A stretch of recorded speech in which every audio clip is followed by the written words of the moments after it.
하나님께서 이 세상을 지으시고 여섯째 날에 인간을 지으실 때 하나님의 형상으로 지으셨어요. 하나님의 형상, 이 말은 뭐냐면 하나님을 인식할 수 있고 하나님을 믿을 수 있고 하나님과 대화할 수 있고 하나님과 관계할 수 있는 그런 유일한 존재라는 거예요. 피조물 가운데 하나님을 인식할 수 있는 유일한 존재가 인간이에요. 그게 하나님의 형상대로 지었다라는 거예요. 영적 존재라는 겁니다. 그렇게 인간을 하나님이 그렇게 창조하셨는데 죄가 들어오기 시작하면서 그 하나님의 형상된 인간이 깨져버리기 시작해요. 하나님만 믿어야 되는 사람들이 하나님 떠나 세상을 따르기 시작했어요. 이 세상이나 세상에 있는 것들을 사랑하지 말라. 누구든지 세상을 사랑하면 아버지의 사랑이 그 안에 있지 아니하리. 이는 세상에 있는 모든 것이 육신의 정욕과 안목의 정욕과 이생의 자랑이니 다 아버지께로부터 온 것이 아니요 세상으로부터 온 것이라. 육신의 정욕, 안목의 정욕, 이생의 자랑만을 쫓기 시작한 겁니다.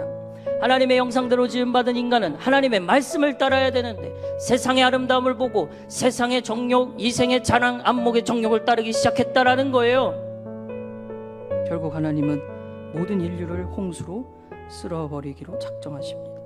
오늘 본문 5절부터 7절, 여호와께서 사람의 죄악이 세상에 가득함과 그의 마음으로 생각하는 모든 계획이 항상 악할 뿐임을 보시고 땅 위에 사람 지으셨음을 한탄하사 마음에 근심하시고 이르시되 내가 창조한 사람을 내가 지면에서 쓸어버리되 사람으로부터 가축과 기는 것과 공중의 새까지 그리하리니 이는 내가 그것들을 지었음을 한탄함이니라 하시니라.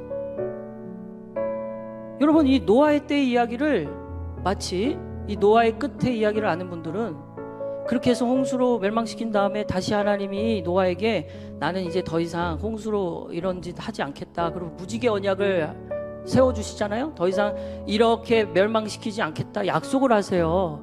그래서 여러분, 이 노아의 이야기를 가볍게 보아서는 안 돼요. 그렇다고 그렇게 약속을, 무지개 언약을 하셨지만 예수님께서 다시 마태복음 24장 37절에서 39절에 이렇게 얘기하세요. 노아의 때와 같이 인자의 임함도 그러할 거래요. 다시 말해 노아의 때가 다시 올 거라는 거예요.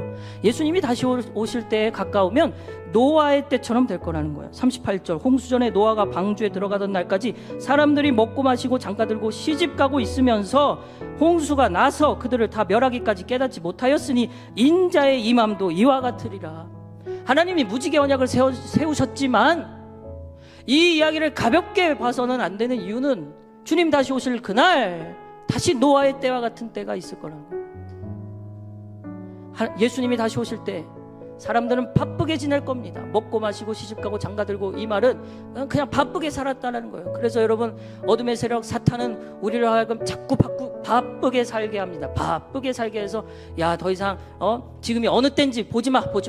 말씀 보지 말고 지금 그게 중요한 게 아니야. 지금 먹고 마시고 이거 지금 생계 유지가 중요하지. 바쁘게 살게 해서 지금이 어느 때인지, 지금이 주님 다시 오실 날이 가까웠는지 아니면은 성령님이 일하시는 때인지 전혀 분별하지 못하게 만들어요. 바쁘게 살다가 결국 홍수가 왔어요. 그렇게 다 멸망해요. 그러나 오늘 본문 8절, 노아는 여호와께 은혜를 입었어요.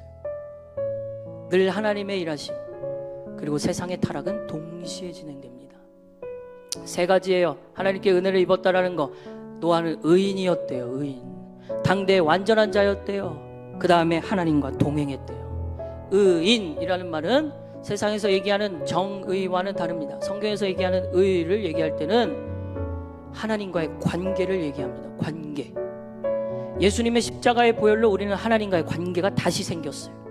그런 사람들을 의인이라고 얘기해요. 하나님이 의롭다 칭해 주시겠다고 약속하셨어요. 노아는 의인이었어요. 하나님과 관계가 있었어요. 관계가. 그리고 두 번째, 당대의 완전한 자. 이 말은 뭐예요? 세상의 풍조를 따르지 않고 구별되어 살았다는 겁니다. 세상의 가치관을 따라 살지 않았습니다. 하나님과 동행하며 대화하며 관계 맺으며 그분과 대화하며 그분의 말씀대로 따라가려고 하는, 그게 노아였어요. 그러니까 하나님이 그에게 은혜를 부어주신 거예요. 로마서 8장 11절, 예수를 죽은 자 가운데서 살리신 이의 영이 너희 안에 거하시면 그리스도 예수를 죽은 자 가운데서 살리신 이가 너희 안에 거하시는 그의 영으로 말미암아 너희 죽을 몸도 살리시리라. 영이 임하시면, 하나님의 성령이 임하시면, 하나님의 성령의 역사가 시작되면 다시 그의 영이 살아나 죽을 몸까지도 살리시는 역사, 그 일들이 이 땅 가운데 다시 일어날 것입니다. 마지막 때가 다가올수록 한 번에 전 세계적인 부흥의 역사가 일어날 거예요. 지금 전 세계적인 재난과 기근과 마지막 때 징조가 일어나는 것처럼 동시에 전 세계적인 부흥의 역사도 일어날 텐데, 여러분 말씀과 기도로 준비되어져서 특별히 이 땅 이곳 갈릴리 교회에서 부흥을 맛보게 되기를 주님의 이름으로 축복합니다.